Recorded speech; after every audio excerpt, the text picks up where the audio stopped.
अब चलिए आगे का क्वेश्चन देखते हैं। पूछा है कह रहा है कि कम्यूटेटर का कार्य होता है। देखिए कम्यूटेटर डीसी जनरेटर का एक पार्ट है, ठीक। ये वाला किसका होता है? कम्यूटेटर को हम लोग बोलते हैं दिक् परिवर्तक। हिंदी में क्या बोलते हैं? कम्यूटेटर को हम लोग क्या बोलते हैं? कम्यूटेटर। कम्यूटेटर को हिंदी में बोलते हैं हम लोग दिक् परिवर्तक। दिक् परिवर्तक क्या बोलते हैं? दिक् परिवर्तक, ठीक। किसी दिन लैब में हम आपको डीसी जनरेटर के जितने पार्ट्स हैं सबको हम दिखा देंगे खोल के, ठीक है, समझ में आ जाएगा। अभी समझ लो थ्योरी, ठीक। बना किसका होता है? ये बना होता है कठोर कर्षित तांबा। कठोर कर्षित तांबा का बना होता है, मतलब हार्ड रॉक कॉपर का।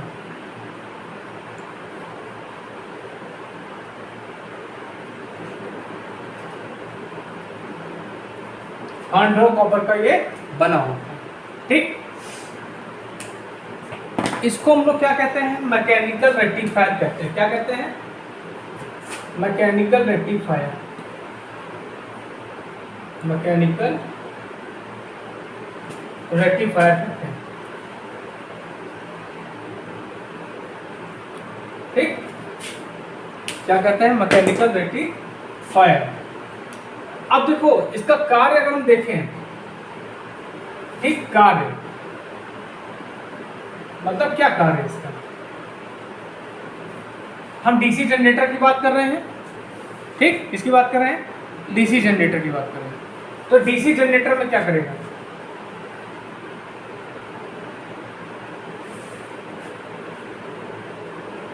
ये क्या करता है? एसी को डीसी बदलता है।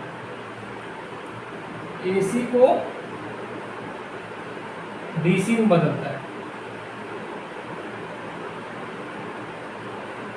क्या करेगा? एसी को डीसी में बदलेगा। और अगर बात हो जाएगी डीसी मोटर की, तो क्या करेगा? डीसी को एसी में बदलेगा। डीसी को एसी में बदलता है। लिख लो, बहुत इंपॉर्टेंट टॉपिक है। अब देखिए अगला चीज पूछते हैं, देखते हैं। कह रहा है कि शंट जनरेटर क्या है, ठीक है। तो कि देखिए जनरेटर जो होता है मेनली आपका दो प्रकार का होता है। डीसी जनरेटर जो होता है आपका दो प्रकार का होता है, ठीक। जनरेटर जो होता है आपका दो प्रकार का होता है, ध्यान से देखिएगा। जनरेटर जो होता है दो प्रकार का।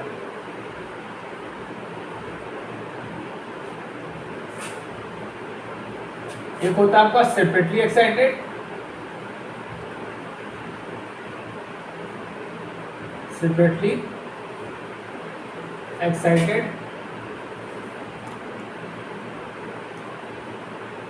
Excited DC generator. पहला क्या होता है? Separately excited DC generator. दूसरा क्या होता है? Self excited generator.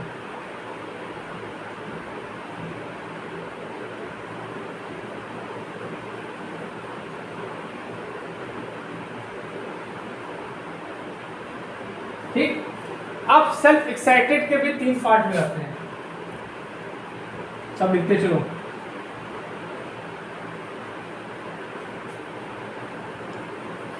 Separately excited DC generator वो जनरेटर होते हैं जिनकी फील्ड का एक्साइटेशन हम दूसरे सोर्स के द्वारा करते हैं। और सेल्फ एक्साइटेड डीसी जनरेटर वो होते हैं जो स्वचालित होते हैं। मतलब इसके अंदर क्या होता है? रेजिडुअल मैग्नेटिज्म का गुण पाया जाता है। क्या पाया जाता है? रेजिडुअल मैग्नेटिज्म का गुण पाया जाता है, मतलब अवशिष्ट चुंबकत्व। मतलब इसमें थोड़ा सा भी चुंबक का गुण पाया जाता है। इसको थोड़ा सा भी एक्साइट करेंगे तो इसकी फील्ड क्या होती है? एक्साइटेड हो जाती है, ठीक। अब इसका क्या होता है, शंट होता है, सीरीज होगा और कंपाउंड होगा। देख लो इतना, इसके बारे में बताते हैं सेपरेटली। अब देखिए हम लोग बात करेंगे सेपरेटली एक्साइटेड डीसी जनरेटर या पृथक उत्तेजित डीसी जनरेटर। ठीक, अब देखो इसमें क्या होता है, ये आपकी क्या हो गई,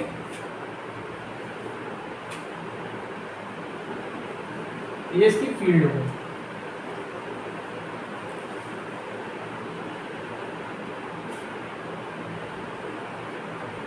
ये इसकी फील्ड हो गई। ठीक, इसको हमने बोल दिया आरएफ, मतलब फील्ड का जो रेजिस्टेंस होता है उसको बोलते हैं आरएफ। ठीक, और इसका ये हो गया आपका आर्मेचर। क्या हो गया, आर्मेचर।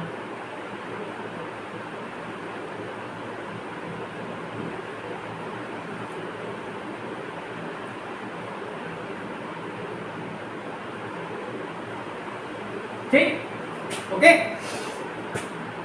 और इसका रेजिस्टेंस जो होता है वो होता है आरए। ठीक, अब इसकी फील्ड को एक्साइटेशन हम दूसरे सोर्स के द्वारा करते हैं। दूसरा सोर्स क्या हो सकता है आपका, बैटरी हो सकता है, टरबाइन हो सकती है, कुछ भी हो सकता है। ठीक है, ठीक, तो यहाँ पे आपकी आईएफ कनेक्ट होगी। ठीक, ये आपका ब्रश हो गया। ठीक, ये हो गया आपका आर्मेचर। आर्मेचर क्या होता है, डीसी जनरेटर का जो घूमने वाला भाग होता है। ठीक, वो आपका क्या होता है, आर्मेचर होता है।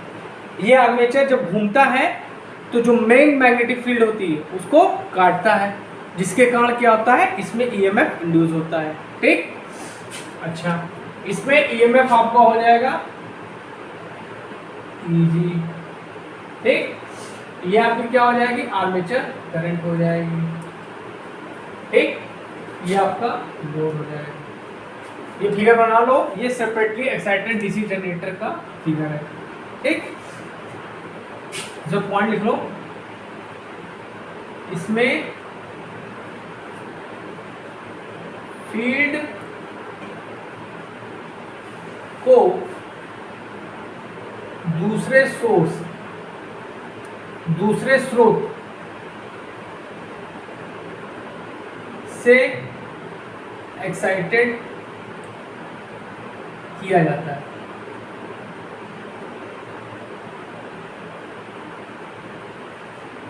स्रोत क्या हो सकते हैं आपके, बैटरी, टरबाइन, ईटीसी। ठीक, ये क्या होते हैं, पुराने समय में इनका प्रयोग हम लोग करते थे। पुराने समय में इनका प्रयोग करते थे।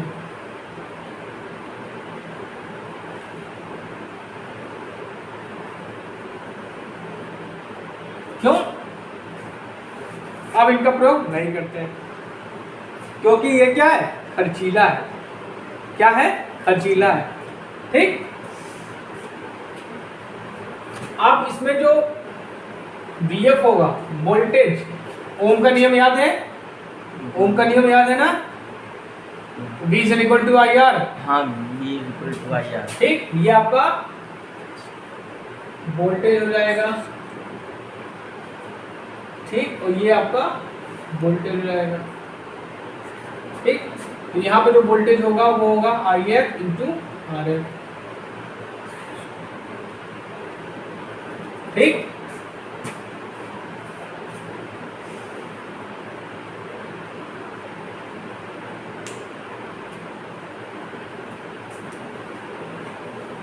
Plus minus. ठीक, तो करंट आपकी सेंटर कर रही है, तो माइनस का EG plus IA RA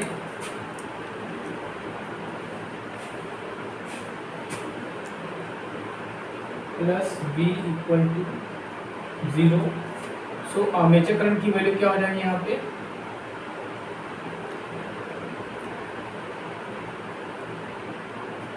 Eg minus V upon RL।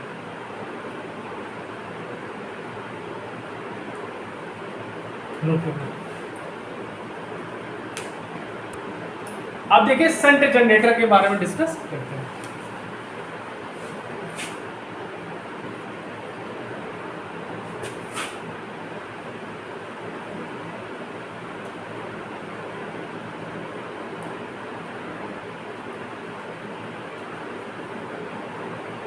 Shunt माने होता है समांतर, ठीक, शंट माने होता है समांतर, मतलब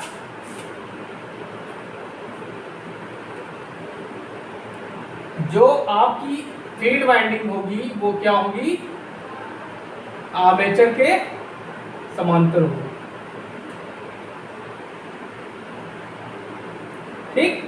ये आपकी फील्ड वाइंडिंग हो गई, देखो इधर, ये आपकी फील्ड वाइंडिंग हो गई, इसके समांतर में हमने ये आर्मेचर वाइंडिंग कनेक्ट कर दी।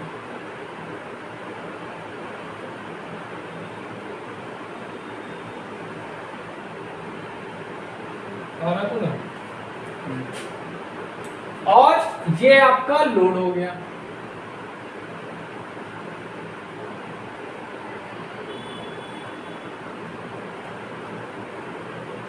ये आपका लोड हो गया, ठीक।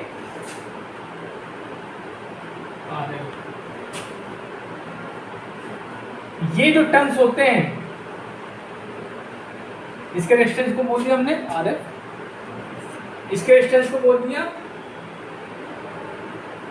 इसकी जो वैल्यू होती है लगभग 1 ओम होती है। अगर तुमसे कोई पूछे कि आर्मेचर का रेजिस्टेंस की वैल्यू 1 ओम क्यों होती है या कितनी होती है, होती तो 1 ओम है, लेकिन हम लोग 1 ओम क्यों रखते हैं, इसलिए रखते हैं कि यहाँ पे वोल्टेज ड्रॉप क्या हो, कम हो, क्या हो, वोल्टेज ड्रॉप क्या हो, कम हो।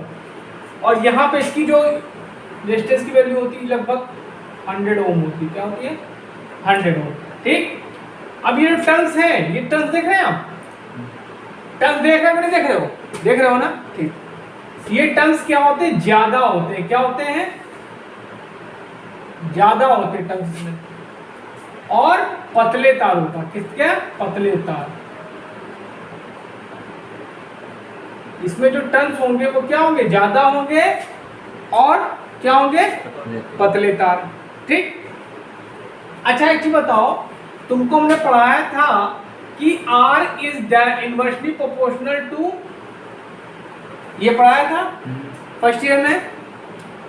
तो अगर मोटाई ज्यादा हो तो करंट की वैल्यू क्या होगी, कम होगी। मोटाई ज्यादा होगी नहीं, देखो अगर मोटाई ज्यादा होगी तो रेजिस्टेंस की वैल्यू क्या होगी, कम होगी, ठीक, ओके। और मोटाई कम होगी तो रेजिस्टेंस की वैल्यू ज्यादा होगी, ठीक। समझ आ रहा है, समझ आ रहा है नहीं आ रहा है।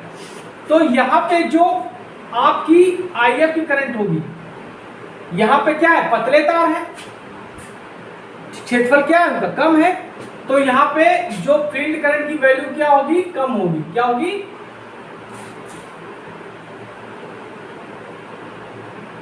कम होगी। क्यों, क्योंकि यहाँ पे पतले तारों का प्रयोग हम लोग कर रहे हैं, पतले तारों में रेजिस्टेंस की वैल्यू क्या होती, ज्यादा होती। समझ में आया इतना, अच्छा ये प्लस हो गया, ये माइनस हो गया। अब यहाँ पे जो पतले तार हम लोग यूज कर रहे हैं वहां पे करंट की वैल्यू कम होगी, और यहाँ पे जो आर्मेचर करंट होगी उसकी वैल्यू ज्यादा होगी। आर्मेचर की वैल्यू करंट की वैल्यू क्या होगी, मोर होगी, ठीक। क्यों, क्योंकि यहाँ पे रेजिस्टेंस क्या है, कम है, ठीक। इतना समझ में आया। ये आपका EMF हो गया। अगर आपसे पूछा जाए कि डीसी जनरेटर में EMF जो उत्पन्न होता है, ठीक है, वो कहाँ उत्पन्न होता है, तो कहाँ होता है, आर्मेचर में होता है। कहाँ होता है, आर्मेचर में। और ये क्या होता है, हमेशा AC होता है। क्या होता है, हमेशा AC, ठीक। अच्छा, अब यहां पे जो करंट आएगी उसको बोलेंगे हम फील्ड करंट। इसको बोलते हैं क्या? फील्ड करंट, फील्ड धारा।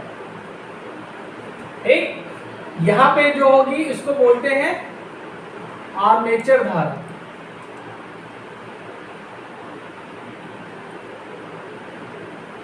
और यहां जो होगी इसको बोलेंगे लोड धारा। क्या बोलेंगे? लोड धारा। इतना समझ में आया? यहां पे प्लस, यहां पे माइनस, यहां पे वोल्टेज क्या होगा? अब ये और यहां पे जो वोल्टेज होगा वो यहां भी वोल्टेज होगा। क्यों? पढ़े हो ना कि पैरेलल में वोल्टेज की वैल्यू क्या होती है? समान होती है। गधे, समान होती है। ठीक। अच्छा, तो यहां पे क्या हो जाएगा? B F equal to I F into R F. ठीक। ओके, अब इसका हम निकाले सर्किट, तो इसमें क्या होगा? माइनस Eg, तो करंट क्या हो रही? हमने करंट को मान ली डायरेक्शन ये है, तो करंट माइनस एंटर कर रही है, तो ये माइनस ले लेंगे। ठीक। और हमने बताया था हमेशा वोल्टेज ड्रॉप, यहां पे वोल्टेज ड्रॉप होगा तो हमेशा क्या लेते हैं? प्लस में लेते हैं। IA RA, यहां गई तो यहां प्लस होगा इक्वल टू 0। तो यहां से अगर हम आर्मेचर करंट की वैल्यू निकालेंगे तो क्या होगा?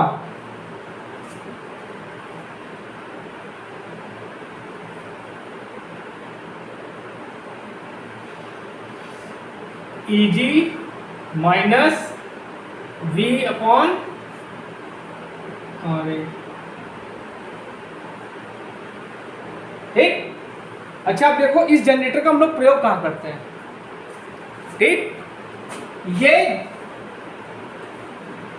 इसका जो क्या होता है वोल्टेज रेगुलेशन क्या होता है? अच्छा होता है। वोल्टेज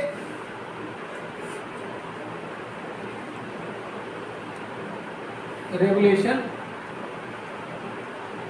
अच्छा होता है।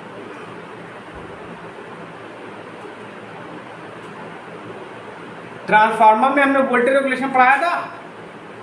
पढ़ाया कि नहीं पढ़ाया था? मतलब ट्रांसफार्मर पे अगर हम लोड लगा दें और बिना लोड के, तो उनके आउटपुट वोल्टेज में जो डिफरेंस होता है उसी को वोल्टेज रेगुलेशन कहते हैं। हमने ट्रांसफार्मर तुमको पढ़ाया था।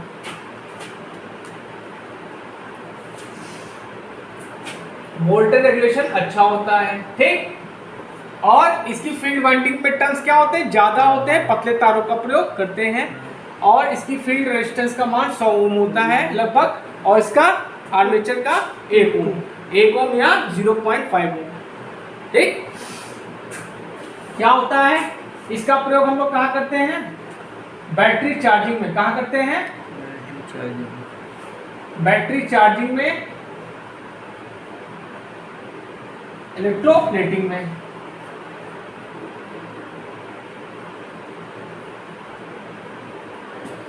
कहाँ यूज होता है? बैटरी चार्जिंग में और इलेक्ट्रोप्लेटिंग में इसका प्रयोग हम लोग करते हैं। नोट कर लीजिए।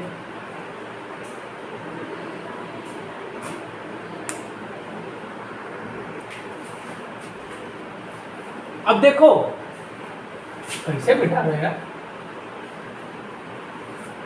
अब सीरीज जनरेटर के बारे में बात करते हैं। सीरीज मतलब पॉजिटिव निगेटिव, निगेटिव पॉजिटिव। ठीक। अच्छा देखो, ये आपका क्या हो गया? सीरीज जनरेटर की बात करते हैं।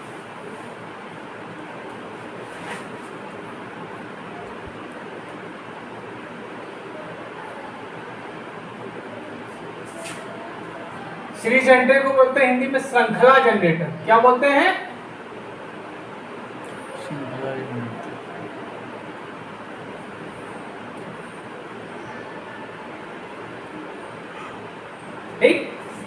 ये आपकी क्या हो गई,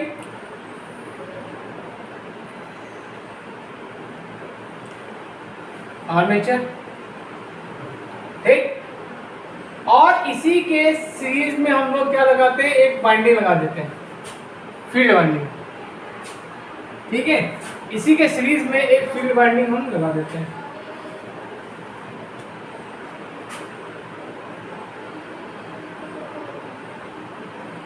और ये आपका लोड हो गया,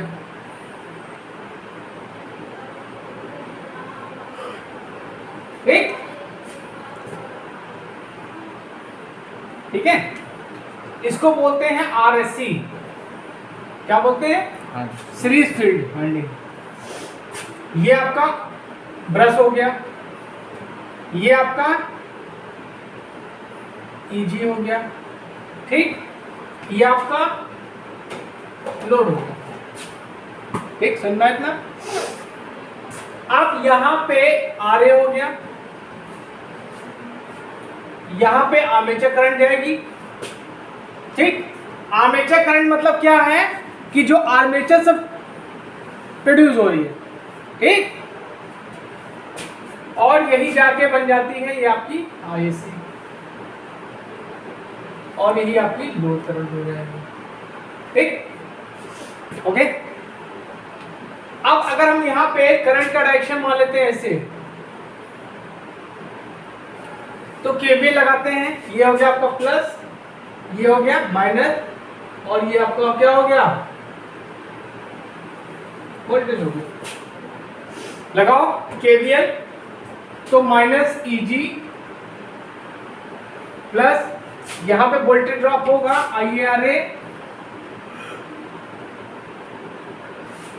प्लस यहां पे वोल्टेज ड्रॉप होगा ISC RSC, plus V equal to 0। अब ध्यान दो बेटा, ये जो टर्न्स होते हैं ये होते हैं कम टर्न्स होते हैं, कम टर्न्स होंगे। It means R is inversely proportional to armature, मतलब क्रॉस सेक्शन एरिया। देखो तो ध्यान समझो, अब यहां पे टर्न्स क्या है, मोटे हैं, क्या है, अब मोटे तारों का प्रयोग करते हैं, मोटे तारों का। इसमें जो टर्न्स होंगे देख रहे हैं आप, ये टर्न्स देख रहे हैं, ये आपके टर्न्स क्या है, कम है, और इसमें हमने मोटे तारों का प्रयोग किया। जब तार मोटा होगा तो रेजिस्टेंस क्या होगा, कम होगा। जब रेजिस्टेंस कम होगा तो करंट की वैल्यू क्या होगी, ज्यादा होगी। तो यहाँ पे जो आर्मेचर करंट होगी क्या होगी, ज्यादा होगी, क्या होगी, ज्यादा होगी, ठीक, ओके। अब यहां पे अगर हम, यहां पे ध्यान दो, ये आर्मेचर जो करंट है यही आपकी, यही करंट है सीरीज फील्ड वाइंडिंग करंट, और यही आपकी लोड करंट है, ठीक। तो इसको हम लिख सकते हैं कि IA equal to ISC equal to IL, लिख सकते हो, ठीक। तो यहां से अगर हम आर्मेचर करंट की वैल्यू निकालेंगे तो क्या हो जाएगा, EG minus V upon RA plus RSE, note कर लो, ठीक। अब इस जनरेटर का क्या होता है,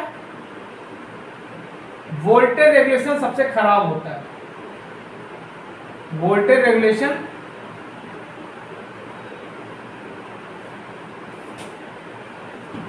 सबसे खराब,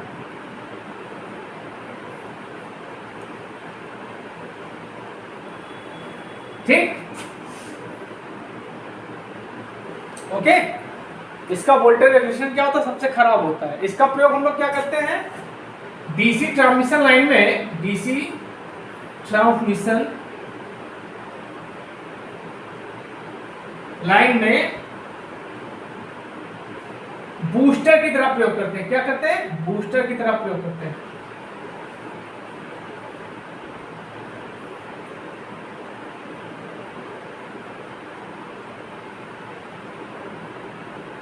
ले लो,